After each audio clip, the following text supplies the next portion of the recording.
Hello, I am Thanushree from Amrita Vishwa Vidyapeetham. Over the last few weeks, I completed the AI with ChatGPT internship at IntrnForte, and this is a quick summary of my experience. During this internship, I built an end-to-end deep learning project and completed three machine learning assignments.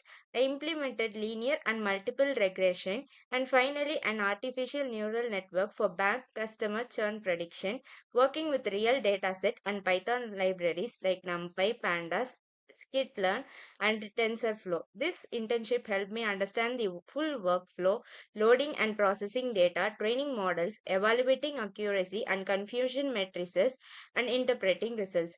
I moved on from just watching tutorials to actually debugging code. Overall, InternForte gave me a structured and flexible way to practice real projects and build my portfolio. I am grateful for the opportunity and would recommend this internship to students who want hands on experience in artificial intelligence with ChatGPT. Thank you.